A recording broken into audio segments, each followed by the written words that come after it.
When Sandy was coming, we just figured it's not gonna be bad. You know, we've seen, it's fine. So it was just Pamela and I and the dog. That was our mistake. That was just a huge mistake. You could hear that it was getting worse. So in a matter of maybe 20 minutes, it just came from the street maybe to the house. And we heard banging, and we looked out the window, and all the houses on the opposite side of the street here were gone. The houses were gone. And it was all the parts of the house banging against our house. And at that point I said, well, now we're in trouble. And with that, we heard this tremendous noise. It was the stairs ripping off the deck. I said, we got to go, because I thought the house was going to collapse, and my wife is, we're not going anywhere. And My thinking is, I don't go in that bay on a good day.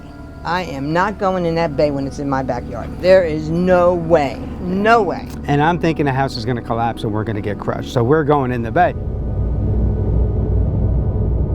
The wind sounded like a freight train.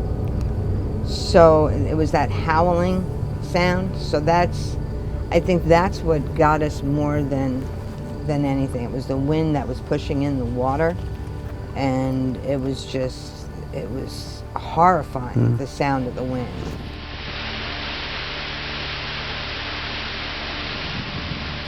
Now I know we have to get down. And so the chimney had come off the house, and I thought maybe we can get in the chimney as it was laying there. It was a wooden chimney. It was 3 sides, and so it was open, it looked like a canoe. Okay. So I thought we can get in that, you know. And there was a big tree in the backyard, and Pamela thought maybe we get to the tree and we could wait it out in the tree. I don't know how that was going to happen, but she thought we could wait in the tree.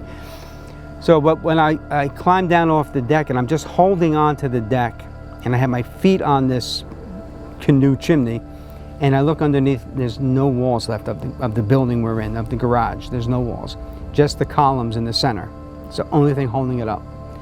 So I climb back up, and honey, we're going. And she's, no. Nope, I am not getting in that water. No way.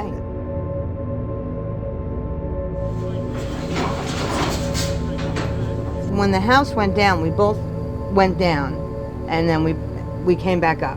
So we're floating. We're in the house, and the house is now floating.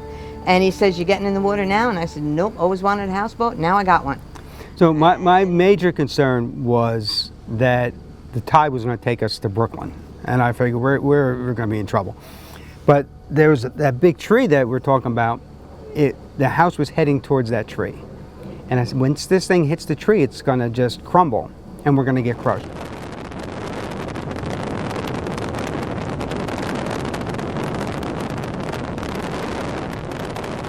Pamela had Molly. Molly was about 80, 90 pounds at the time, probably, right? And she was only 11 months old. And she had her on a little leash, and as we're in the water, Molly is just freaking out and pulling Pamela under the water.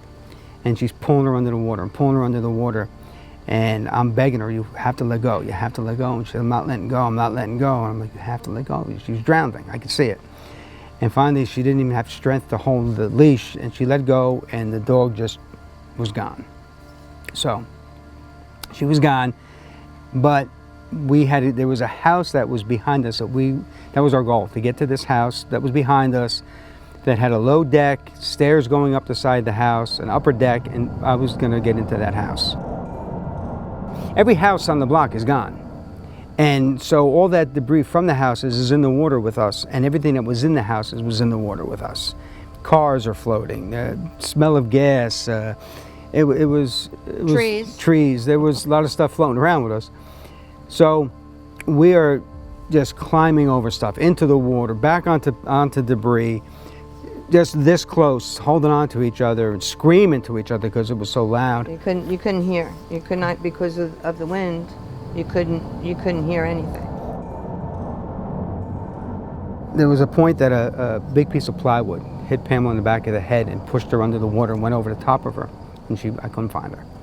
And I'm wedged in the water, and I'm digging forward. I reached up and I just kind of grabbed her by her long hair and pulled her out of the water. Took her backpack off, put her backpack on me, and we're still trying to get to this house. It's coming at us, and it's pushing that entire debris field into us. And we're getting beat up by everything that's in the water. So we climb back up onto the deck that threw us So off. that comes up behind us. And so I'm holding on to Pamela. I reach behind me, and I just kind of grab onto the deck. And it's not a big deck, and I'm just holding on to that, holding on to her. Now we're on the deck, and we're heading in the direction we have to go to. I know it's going to hit that house, and when it does, it's going to crush us. You got to get off of here. We got to get onto this piece of wood. So I get off of there. I get onto this other piece of wood, and he says, "All right, we just got to go a little bit further." We go a little bit further. He says, "Okay, you got to climb over onto this deck." The deck from the other house. The other house now. So I can't. I don't have it in me. So as he climbs over the deck, he pulls me over with him, and we roll back onto the deck up against the house. And he says, "Can you just stay here? I'm going up the stairs." So probably an hour or so passed by, and I'm not sure if it was Ed or Nicole, say, "Look, there's a dog out there." It was our dog Molly, had followed us where we had gone to, and she was floating on a piece of wood in between the driveway of the two houses. And Ed actually went down and got her, because I couldn't pick her up, and brought Molly in, and Molly's the one who woke Pamela up.